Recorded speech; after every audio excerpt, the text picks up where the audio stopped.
नमस्कार शिक्षक मित्रांनो. शिक्षक दिनानिमित्त एकीकडे शिक्षकांच्या निस्वार्थ वृत्तीने कौतुक केले जात आहे, तर दुसरीकडे चर्चा आहे तर शिक्षकांना आपली गुणवत्ता प्रूव्ह करून दाखवण्याची. सध्या शिक्षक पात्रता परीक्षा ही परीक्षा केंद्र सरकारने 2009च्या शिक्षण हक्कानुसार कायद्यानुसार TET परीक्षा शिक्षकांसाठी 29 जुलै 2011 पासून अनिवार्य करण्यात आली होती. पण आता पुन्हा चिंतेची चर्चा होण्याचे कारण म्हणजे उत्तराखंडातील एक प्रकरण आहे.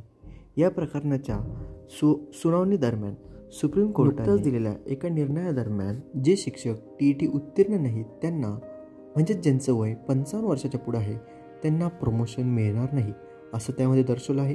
व ज्या शिक्षकांना नियुक्तीसाठी कालावधी 5 वर्षापेक्षा जास्त कालावधी आहे त्यांना 2 वर्षाच्या आत TET उत्तीर्ण होणे हे बंधनकारक करण्यात आले.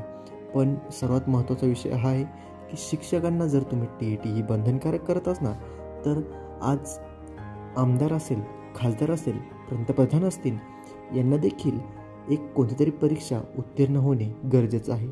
कारण की शिक्षक हा तो BEd DEd होऊन शिक्षक पदापर्यंत पोहोचत आहे. काही शिक्षक नेट सेट होऊन शिक्षक ह्या पदाला गवसणी घालण्यासाठी आपलं आयुष्य 30 वर्षापर्यंत घेऊन जाऊन कुठंतरी एक शिक्षक पद मिळण्यासाठी प्रयत्न करत आहेत, झटापट करत आहे. पण या सरकारला फक्त आणि फक्त शिक्षकांच्या मागेच कसं लागता येईल, शिक्षक हा त्यांनी का वेळठीस धरला आहे हे कोणालाही समजत नाही आहे. ज्या शिक्षकांनी 2 वर्षाच्या TET परीक्षा ही उत्तीर्ण नाही केली त्या शिक्षकांना सेवानिवृत्ती घ्यावा लागेल असा आदेश सुप्रीम कोर्टाने दिला आहे.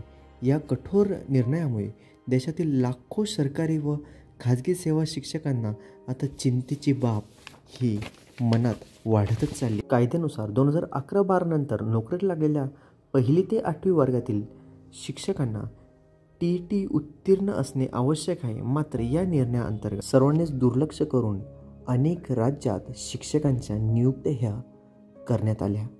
सुरुवातीला कार्यरत असलेल्या शिक्षकांना ही परीक्षा उत्तीर्ण होण्यासाठी 2 वर्षाची मुदत देण्यात आली होती. परंतु जे शिक्षक TET परीक्षा उत्तीर्ण होऊ शकले नाही त्यांच्यावर कारवाई करू असं राज्य सरकारकडून सांगण्यात आलं आहे. अनेक राज्यात TET उत्तीर्ण नसलेले हजारो शिक्षकांची नोकरी गमवावी लागेल का असा प्रश्न पडत आहे व ज्यांच्या पगारात कपात केली जाईल का. काही राज्यात TET उत्तीर्ण नसलेल्या शिक्षकांचे पगारही थांबवले. म्हणजेच काही राज्यात आहे ना, ज्या शिक्षकांचे TET उत्तीर्ण नाहीत अशा शिक्षकांचे पगार देखील रोखण्यात आले होते. या निर्णयामुळे TET उत्तीर्ण नसलेल्या शिक्षकांच्या मनामध्ये भीतीचे वातावरण निर्माण होत आहे. पण सर्वात प्रथम एक गोष्ट लक्षात ठेवा सर्व शिक्षक बांधवांनो, आधी देखील MSCIT कंपल्सरी हा नियम आला होता. आधी 4-5-6 वर्ष आधी MSCIT कंपल्सरी पण त्याकडे देखील दुर्लक्ष करण्यात आलं. असंच होऊ शकतं कारण की यामध्ये 1-2 नव्हे तर हजारो नव्हे तर लाखो शिक्षक ह्या परीक्षेसाठी आहेत. म्हणजे ज्यांनी दिलेले नाही, काही शिक्षक उत्तीर्ण नाहीत.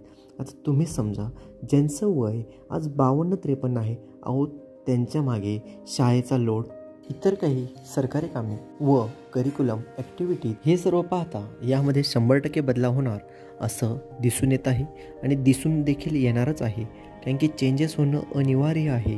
या संदर्भात एक शिक्षकाने लिहिलेलं पत्र आपण पुढील व्हिडिओच्या माध्यमातून बघूया. धन्यवाद.